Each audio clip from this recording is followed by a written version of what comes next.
छोड़ गद्दी छोड़ गद्दी छोड़ गद्दी छोड़ गद्दी छोड़ गद्दी छोड़ गद्दी छोड़ की माटी डरता है पुलिस को आगे करता है माटी डरता है पुलिस को आगे करता है डरता जिंदाबाद जिंदाबाद जिंदाबाद। खबर यूपी के आजमगढ़ से है, जहां समाजवादी पार्टी के राष्ट्रीय अध्यक्ष अखिलेश यादव समेत विपक्षी नेताओं की हिरासत और दिल्ली के जंतर मंतर पर नीट 2026 अभ्यर्थियों के आंदोलन के दौरान हुई पुलिस कार्रवाई के विरोध में मंगलवार देर शाम आजमगढ़ में समाजवादी पार्टी के नेताओं, जनप्रतिनिधियों और कार्यकर्ताओं ने जोरदार धरना प्रदर्शन किया। कलेक्ट्रेट स्थित अंबेडकर पार्क के मुख्य द्वार पर आयोजित इस धरने में सपा नेताओं ने सरकार पर लोकतांत्रिक अधिकारों के दमन का आरोप लगाया और नीट 2026 के अभ्यर्थियों को न्याय दिलाने की मांग भी की। धरने में शामिल नेताओं ने कहा कि देश भर के छात्र अपनी मांग को लेकर शांतिपूर्ण तरीके से आंदोलन कर रहे हैं, लेकिन उनकी आवाज को दबाने का प्रयास किया जा रहा है। साथ ही विपक्षी नेताओं को हिरासत में लेकर लोकतांत्रिक व्यवस्था को कमजोर किया जा रहा है। सपा कार्यकर्ताओं ने सरकार से छात्रों की समस्याओं का समाधान करने तथा विपक्ष के खिलाफ की जा रही कार्रवाई को तत्काल रोकने की मांग की है। धरने का नेतृत्व समाजवादी पार्टी के जिला अध्यक्ष हवलदार यादव ने किया। इस दौरान पूर्व मंत्री एवं विधायक दुर्गा प्रसाद यादव, विधायक संग्राम यादव, विधायक नफीस अहमद, यूजन सभा के पूर्व अध्यक्ष शिशुपाल सिंह, बबीता चौहान समेत बड़ी संख्या में पार्टी पदाधिकारी, जनप्रतिनिधि और कार्यकर्ता मौजूद हैं। नेताओं ने अपने संबोधन में कहा कि जब तक नीट 2026 के अभ्यर्थियों को न्याय नहीं मिलेगा और विपक्षी नेताओं के खिलाफ कार्रवाई बंद नहीं होगी, तब तक उनका संघर्ष जारी रहेगा।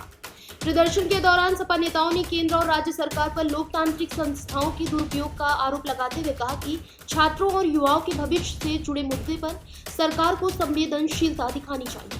उन्होंने कहा कि लोकतंत्र में विरोध और आंदोलन नागरिकों का अधिकार है, जिसे दबाने का प्रयास स्वीकार नहीं किया जा सकता।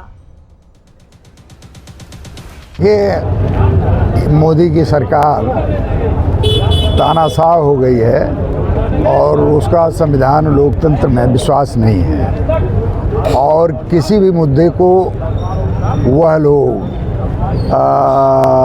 लोकतांत्रिक तरीके से, संवैधानिक तरीके से नहीं ट्रीट कर रहे हैं। वह जो कह रहे हैं वही कानून हो जा रहा है, वह जो चाह रहे हैं वही कानून बन जा रहा है। अभी आप देखेंगे कि नीट परीक्षा में पेपर लीक हुआ और इस सब पूरा देश जान गया।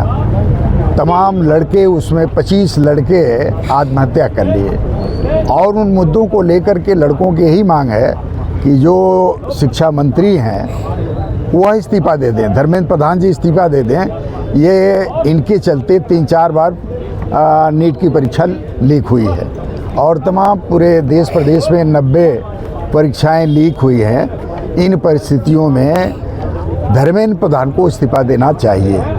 जब ये धर्मेंद्र प्रधान इस्तीफा नहीं दिए तो जंतर मंतर पर लड़कों ने आह्वान किया, छात्राओं ने आह्वान किया और वहाँ बड़ी तादाद में पूरे देश के नौजवान इकट्ठा हुए और निश्चित तौर पर वहाँ पर जिस तरह का मजमा था, ऐसा आज तक देश में किसी भी तरह का कभी आंदोलन नहीं हुआ था। और उस आंदोलन को गति प्रदान करने के लिए सभी पार्टियों ने, खास करके समाजवादी पार्टी के सभी सांसद गए, हमारे राष्ट्रीय अध्यक्ष जी गए, उनकी गिरफ्तारी कर ली गई। राहुल गांधी पार्लियामेंट में बनी बात कह रहे थे और उनको नहीं कहने दिया गया। प्रधानमंत्री के घर पर गए, उनको नहीं जाने दिया गया, वो बैठ गए, उनकी गिरफ्तारी हो गई।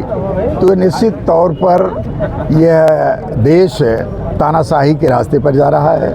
इस देश में हिटलर और मुसोलिनी की तरह मोदी जी राज करना चाहते हैं, जो इस देश की जनता बर्दाश्त नहीं करेगी। अभी आपने देखा 2-3 दिन में जिस तरह के हालात, कल भीड़ और थी, आज भी जिस तरह से लोग जंतर मंतर पर इकट्ठा हुए, हमारे नेता सब लोग इकट्ठा हुए और उससे स्पष्ट हो गया कि यह लड़ाई अब रुकने वाली नहीं है। ये लड़ाई धीरे धीरे बड़ी लड़ाई बनेगी और इस देश में जो अलोकतांत्रिक, गैर संवैधानिक तरीके से सरकार चलाने वाले लोग हैं वह समझें इस लड़ाई में उनको पीछे होना पड़ेगा। शिक्षा मंत्री की अगर विदाई नहीं होती है तो आगे आप लोग की क्या रणनीति रहेगी? वो रणनीति हमारी पार्टी के शीर्ष नेतृत्व के लोग तैयार करेंगे, छात्र नौजवान तैयार करेंगे और फिर इसके बाद हम लोग उस पर काम करेंगे। अखिलेश यादव जी को तो रिहा कर दिया गया है। तो अब आगे आप लोग क्या करेंगे, धरना प्रदर्शन करेंगे? नहीं, अब तो रिहाई हो गई, हमारा रिहाई होने तक का धरना प्रदर्शन था, अब उनकी रिहाई हो गई।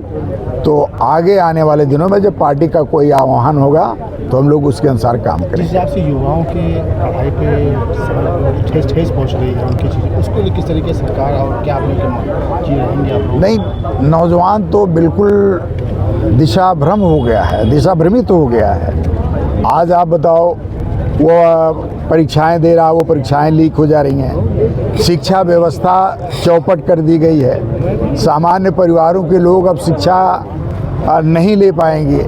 इंजीनियरिंग इतनी महंगी, एमबीबीएस इतना महंगा, कोई कोचिंग इतनी महंगी होती जा रही है। आप किसान गरीब मजदूर का बेटा है, अब अधिकारी नहीं बन पाएगा, वो बाबू भी और चपरासी तक बनने की स्थिति नहीं। आउटसोर्सिंग के बहाने समूह गाँव की नौकरियां रखी जा रही हैं, जो 5,000 10,000 पर, इतने में कौन व्यक्ति अपना जीवन यापन कर सकता है, अपने बच्चों को पढ़ा सकता है। फिलहाल इस खबर में बस इतना ही।